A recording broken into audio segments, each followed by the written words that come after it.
Well, you know what? We're going to get a chance to talk about that. That's going to be a little bit later because there are some other pressing needs. In fact, last week could have been the conversation we had about that, but we already know what happened last week. Bud and Spence got together and they were getting together. So we took 2 days out of the week, out of about 4 days. We took half of those days to dedicate to that, and rightfully so. It turned out to be an excellent fight for one fighter, another brave performance for another. And we went into Monday. Now we're here on our Friday, which is Thursday.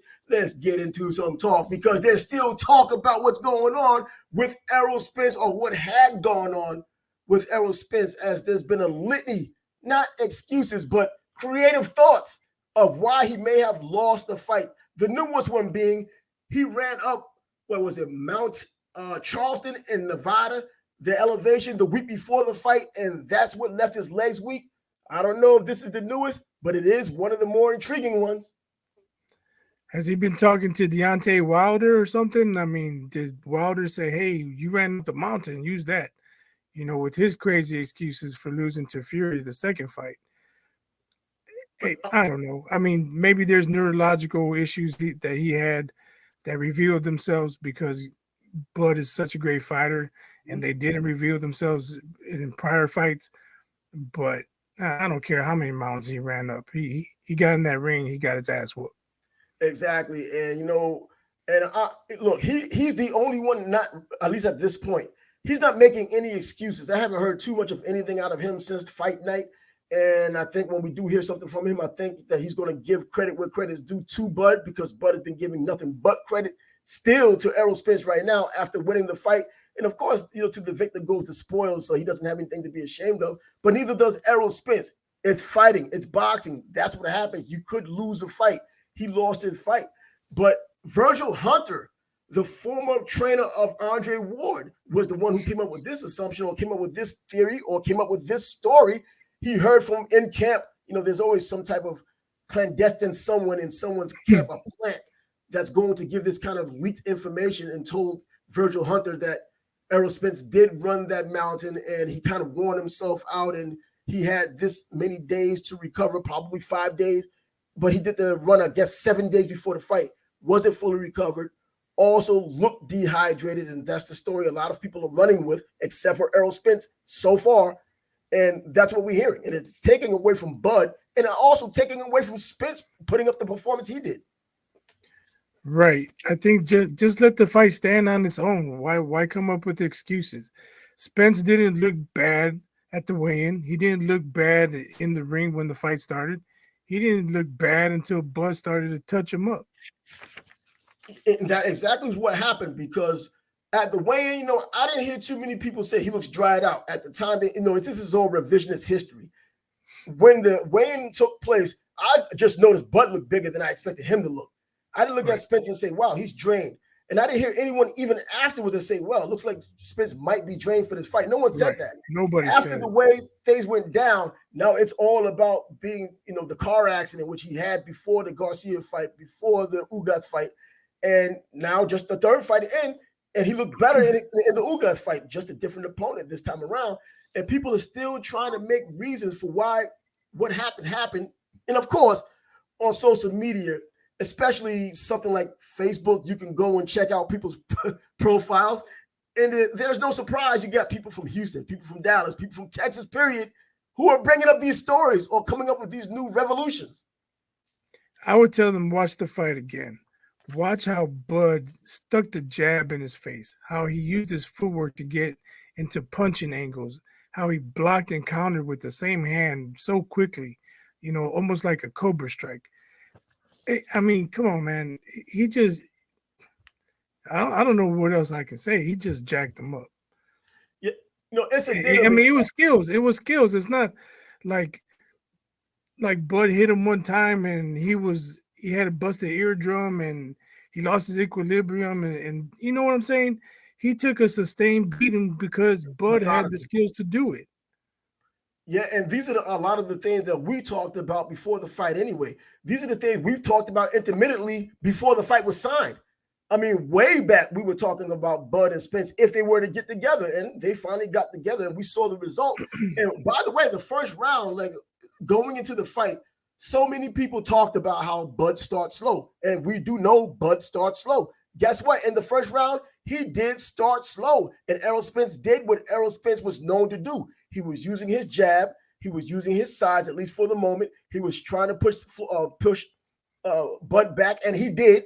He pushed him back. He was, backing him up a little bit, and he won. That's the only round I gave him because it's more that he did something and Bud didn't do enough.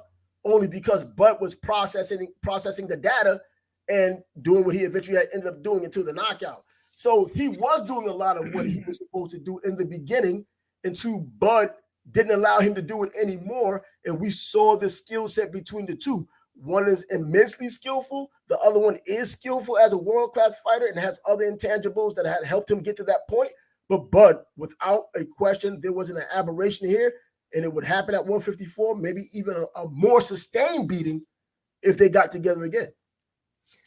I think what also helped Bud, he came up from lower weights where he's facing faster fighters, quicker fighters, guys with quicker hands.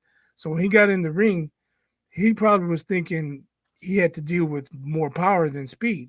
And when he saw that he was faster than Spence, he already dealt with quicker hands in the past. So it wasn't going to be a problem for him. And then when he showed that he was stronger than Spence, it was all over. We talked about Crawford's wrestling background and how he just has a strong core. And when they got clinched up in the middle of the ring, if Bud wanted to throw him off, he threw him back a few feet. So he was just overmatched.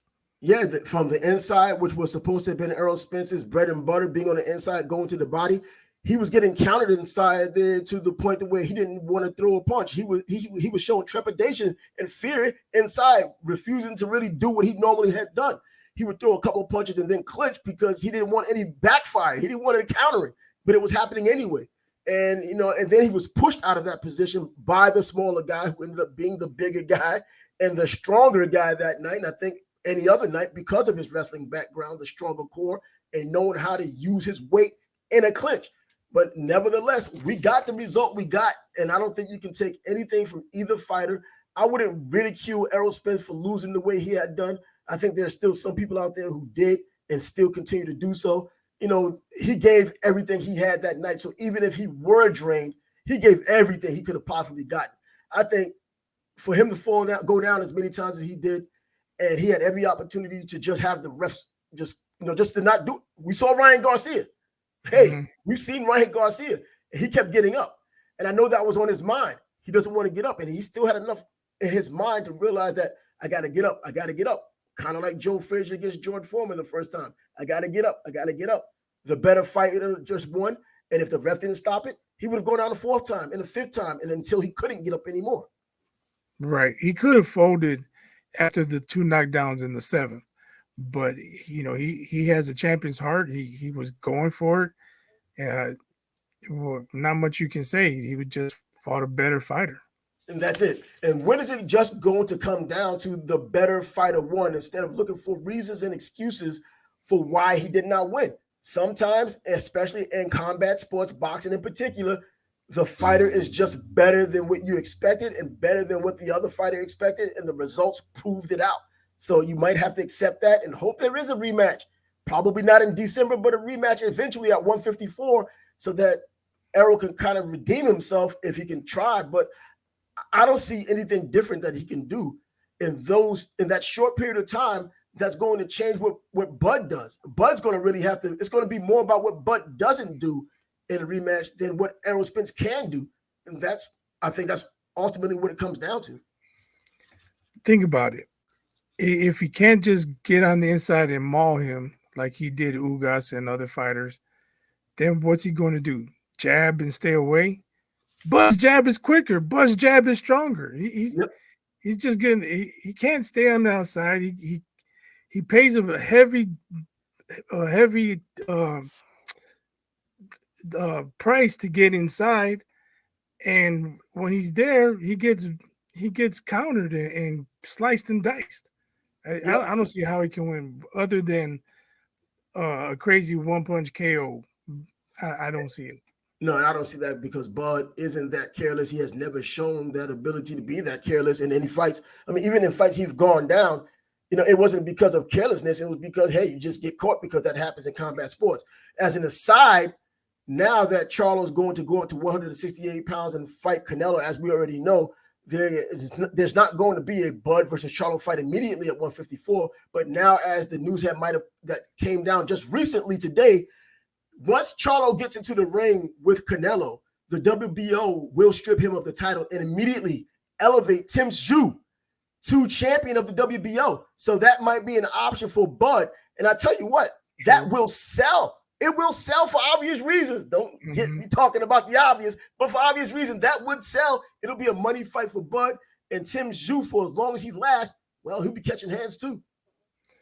Yeah, I mean, that's just silly. If you're going to strip him of the title, strip him of the title. Don't say as soon as he steps in the ring, he's no longer the champion. Yeah. And then also, well, why not make Tim Tszyu fight somebody? Usually they have a world championship eliminator or whatever. Whoever's number 2, have him fight for it. Don't just give it to him. There's already enough champions, enough paper champions these days, and now you're just gonna hand it over. Whatever, man. I don't know. It's a joke. Yep, it's been a joke, and it's going to continue being a joke, and we'll continue with this joke at another time.